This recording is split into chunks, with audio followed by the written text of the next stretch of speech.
बहनों की लालची भाभी। करिश्मा, रेशमा और मनीषा 3 बहनें हैं। उनका एक भाई भी है, मयंक। मयंक अपनी बहनों को बहुत प्यार करता है, लेकिन मयंक की पत्नी सविता इस मामले में मयंक से बिल्कुल ही अलग है। वो अपनी ननदों का जितना बुरा कर सकती है उतना बुरा करती ही रहती है और अपनी ननदों पर हुक्म भी चलाती है। करिश्मा, करिश्मा, तुमने अभी तक नाश्ता नहीं बनाया? तुम्हारे भैया को ऑफिस जाने में देर हो रही है। हाँ भाभी, बस अभी बनाती हूँ। करिश्मा, तुम ये ढीलापन छोड़ दो। कल को पराये घर जाना है। वहाँ अगर तुम इस तरह से काम करोगी तो लोग क्या कहेंगे कि माँ ने और भाभी ने कुछ सिखाया नहीं। तो तुम्हारी दोनों बहनें कहाँ हैं? रेशमा मार्केट गई है और मनीषा सो रही है। क्या? सुबह के 8 बज रहे हैं और ये महारानी अभी भी सो रही है? ये कहते हुए सविता अपनी सास दुर्गा देवी के पास जाती है। माँ जी, देख रही हो अपनी बेटियों के तौर तरीके? क्या हुआ बहू? सुबह सुबह क्या कर दिया मेरी बेटियों ने? अरे एक तो अभी अभी उठकर किचन में गई है, दूसरी सुबह सुबह बाहर चली गई और तीसरी अभी तक सो रही है। क्या करूं मैं इन तीनों का? मैं तो परेशान हो गई हूँ। जा जाकर उठा उसे, रेशमा से मैं बात करती हूँ। सविता सीधा मनीषा के कमरे में जाती है और उससे कहती है, महारानी जल्दी उठो, सूरज सर पर आ गया है। भाभी थोड़ी देर और सोने दो ना, मैं रात को लेट सोई थी। वो क्या ना यूनिट टेस्ट चल रहा है। शराफत से उठती है या नहीं, या फिर पानी की भरी बाल्टी डालो तेरे ऊपर। नहीं भाभी, मुझे बिस्तर में नहीं नहाना, उठती हूँ मैं। मनीषा जल्दी से उठकर बाथरूम में चली जाती है। सभी आराम से बैठकर नाश्ता कर रहे होते कि तभी रेशमा बाजार से हाथ में सामान लिए आ जाती है। रेशमा को देखते ही सविता उस पर बरस पड़ती है। लो, आ गई महारानी। ऐसा भी क्या सामान लाना था जो सुबह आंख मारते ही बाजार की तरफ रवाना हो गई? भाभी, कल आप ही तो चीख रही थी कि घर का सारा सामान मुझे ही लाना पड़ता है, घर में किसी को भी किसी काम से कोई लेना देना नहीं है। अब मैं बाजार जाकर सामान ले आई तो आपको इस बात से भी तकलीफ हो रही है? देख रही हो माँ जी, अपनी बेटी की जुबान क्या भी तेज चलती है। और मयंक, आप तो कुछ कहेंगे नहीं अपनी लाडली बहन को। रेशमा, अपनी भाभी से ऐसे बात नहीं करते। चलो माफी मांगो। भैया, मैं क्यों माफी मांगू? अब भाभी से बोलिए ना कि हम पर कम हुक्म चलाया करें। हम इस घर की बेटियां हैं और आपकी पत्नी की ननद है, नौकरानी नहीं। लो कर लो बात। इनकी भलाई के लिए कुछ भी बोलो तो इन्हें बुरा लग जाता है। इस घर में यही इज्जत है मेरी। देख लो माँ जी, आपकी बेटी किस लहजे में मुझसे बात कर रही है। सविता वहाँ से चली जाती है। मयंक को बहुत गुस्सा आता है, वो भी वहाँ से चला जाता है। फिर करिश्मा रेशमा को समझाती है। रेशमा, तुम्हें भाभी से माफी मांग लेनी चाहिए थी ना। लेकिन दीदी, मैंने कुछ किया ही नहीं, तो मैं माफी क्यों मांगू? हाँ करिश्मा दीदी, रेशमा दीदी जैसे ही घर में आई भाभी ही उन पर चिल्ला रही थी। हाँ, मैं मानती हूँ कि गलती भाभी की थी। मैं तो इसलिए बोल रही हूँ कि भाभी ने माँ को तो पूरी तरह अपने वश में कर लिया है। वो हमारी बात सुनती ही नहीं। मयंक भैया हमारे लिए हमेशा खड़े रहते हैं, इसलिए उनकी बात का मान तो तुम्हें रखना चाहिए था ना। कोई फायदा नहीं है दीदी, कुछ दिनों की बात और है, भाभी उन्हें भी हमारे खिलाफ भड़का देंगी। फिर वो भी माँ की तरह हमारी किसी बात का विश्वास नहीं करेंगे।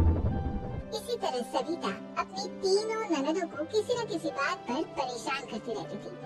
एक दिन मयंक अपनी तीनों बहनों के लिए गिफ्ट लाया। करिश्मा, ये तुम्हारे लिए हार का सेट। रेशमा, तुम्हारे लिए सुंदर सी ड्रेस। और मनीषा, तुम्हें किताबें पसंद है ना, तुम्हारे लिए किताबें लाया हूँ। थैंक यू भैया, थैंक यू भैया, थैंक यू भैया। करिश्मा, तुम्हारा नेकलेस कितना सुंदर है। ये भैया कहाँ से ले आए होंगे? मैंने भैया को 3 दिन पहले फोन पर ये डिजाइन दिखाया था और आज भैया ये ले आए। सविता तो अपनी ननदों के गिफ्ट्स देखकर जल गई और करिश्मा का नेकलेस तो उसे भी बहुत पसंद आया था। अपनी बहनों के लिए कितना अच्छा नेकलेस लेकर आए हैं, मुझे कभी कोई गिफ्ट नहीं दिया। मैं आज ही ये हार चुरा लूंगी। रात में सविता करिश्मा का हार चुरा लेती है और इसी तरह उसे अपनी ननदों की जो भी चीज अच्छी लगती वो उसे मांगती नहीं, बल्कि रात के अंधेरे में चुरा लेती। इसी तरह दिन बीतते गए और सविता ने मयंक के दिल में भी उसकी बहनों के लिए नफरत पैदा कर दी। एक दिन मयंक ने करिश्मा और रेशमा के लिए रिश्ता देखा और ये बात उसके घर में सबको बताई। माँ, करिश्मा और रेशमा के लिए बहुत अच्छा रिश्ता आया है। वो लोग कल इन्हें देखने आ रहे हैं। आप और सविता मिलकर सारी तैयारी कर लेना। ये सुनकर करिश्मा और रेशमा खुश हो जाती है, लेकिन सविता सोचती है, अगर इन दोनों बहनों की शादी हो गई तो घर और बाहर का काम कौन करेगा? मनीषा तो एक नंबर की कामचोर है, उससे तो किसी बात की उम्मीद लगाना ही बेकार है। मुझे इस शादी को रोकना होगा। अगले दिन सभी लड़के वालों के स्वागत की तैयारी करने में लगे होते हैं। तभी मयंक अपनी बहनों से आकर कहता है, तैयार हो गए तुम दोनों? देखो दोनों लड़के बहुत अच्छे हैं, मैं कोई कसर नहीं छोड़ना चाहता, इसलिए तुम उनके सामने अच्छे से बिहेव करना और अपनी भाभी से लड़ने मत लग जाना। करिश्मा, तुम वो नेकलेस पहन लो ना जो मैं तुम्हारे लिए लाया था। भैया मैं बहुत देर से वो नेकलेस ढूंढ रही हूँ, लेकिन मुझे मिल ही नहीं रहा। क्या तुमने नेकलेस खो दिया? तुम्हें पता भी है वो कितना महंगा था? तुम कोई काम ढंग से नहीं कर सकती। मयंक गुस्से में वहाँ से चला जाता है। थोड़ी देर बाद लड़के वाले भी आ जाते हैं। वो दोनों बहनों को पसंद कर लेते हैं और रिश्ता पक्का हो जाता है।